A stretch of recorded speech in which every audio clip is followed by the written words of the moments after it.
value can come in the form of like, something for entertainment can be valuable, just being able to take people into a place, a different mindset. There's value in education.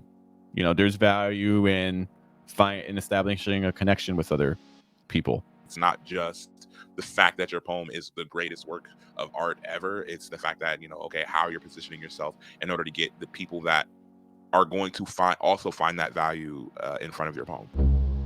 One of the things I see with writers is, and we talked about this in the past before. You've seen the articles of people having the book readings and the book signings that no one comes to.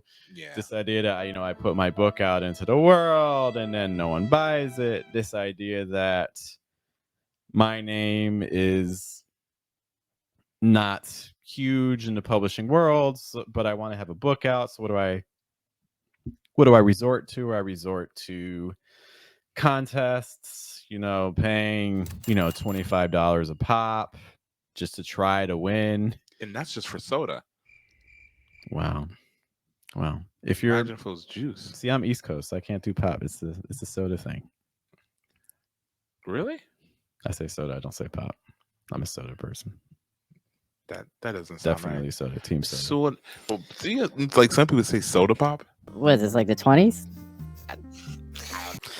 All right. Anyway, so you see people that like you don't have an audience, and there's a fear that you don't have an audience for your work. But I think a lot of times there's almost like this entitlement that comes with writing as well, where people are like, "Hey, my writing deserves people," and it's like, well, honestly, no.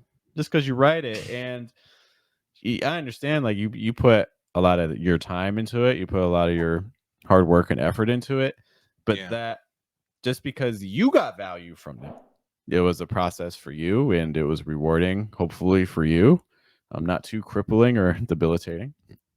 we know how writing can be. As surely it was, as it had to be. To be honest, it was very smooth. Tapping into your childhood trauma to write a poem or whatever. I'm sure for some of you creating childhood trauma in order to write your poems. Unrepressing, whatever you want to call it.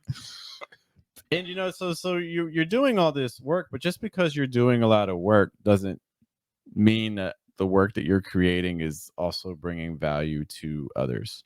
Yeah, I think one of the things that, even kind of broaching the topic, is you have a lot of people that they think that the work in and of itself is the merit to where in which the people are going to come, right? And like a lot of the stuff that we might be talking about here today is exactly that. It's like, great, you've created something that you yourself are like, man, this is my life's work, or this is a really great poem, my best poem yet. But I'm like, it's born now. The child is here. So like now the child has to get a job, right? so I don't know what kind of households you guys grew up into. I was 4 years old. I was like, okay, I really need to I got to figure out what to do with my life. So, but tell Tatum every day he's 5. It's just like, hey, he's not getting any younger. Rent payment's getting due soon. He's not getting any younger. I saw him. He was taking a nap the other day. I'm like, not on the job. Not on the clock, good buddy. It's all right. So, but just all just to say that, like the work doesn't stop with the work. So, and I think that's really, I don't think this is just a writing issue. I think this is an issue that a lot of industries that involve creating original work kind of run into. It's like, man, I want the work to do the work. I want the work to do everything, right? I don't want to do the promotion. I don't want to do the audience building and things like that. I want people to recognize my craft, and that be enough. And unfortunately craft is the prerequisite. It's assumed you have craft.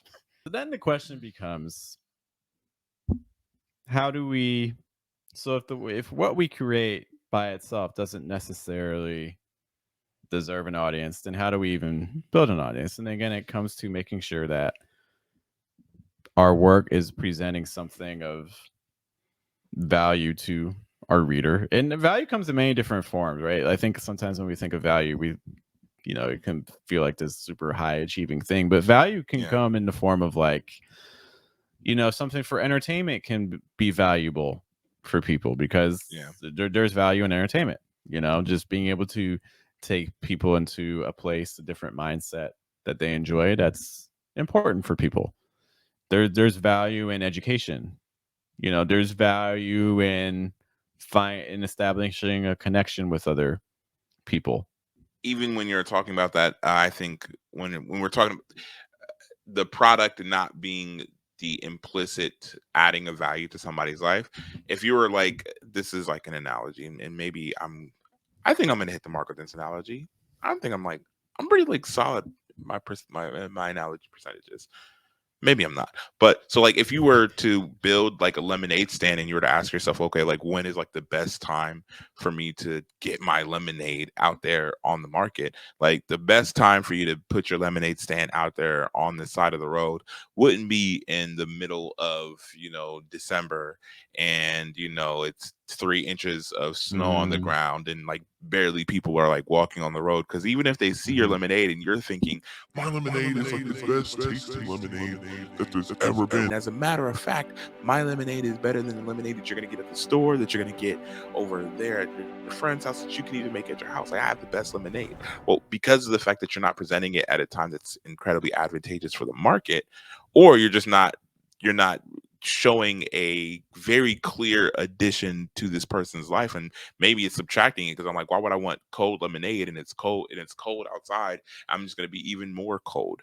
But if you put your lemonade stand out there on a 95-degree day in July and there's a lot of foot traffic and people actually are seeing and they have a very clear visibility of your lemonade stand, and then now when they taste their lemonade stand, I mean, it tasted the same. It's going to taste the same right now that it would have tasted like in December, but its effect is going to be different, and your positioning in the market is going to be different.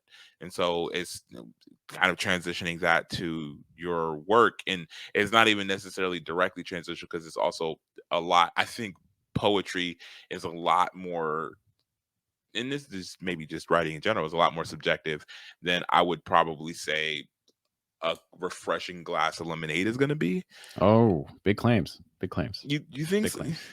You think there's like a wider diversity of opinions? I think there's probably a wider diversity of opinions about your poetry, good or bad, than somebody being like, well, I am a lemonade connoisseur, so in every one of my friends are lemonade connoisseurs and we all have very distinguished tastes when it comes to lemonade. Or is it just like, oh, this is a great glass lemonade, it's a bad glass lemonade, or it's a mediocre glass lemonade? So I don't know. Yeah, that's just kind of something to think about.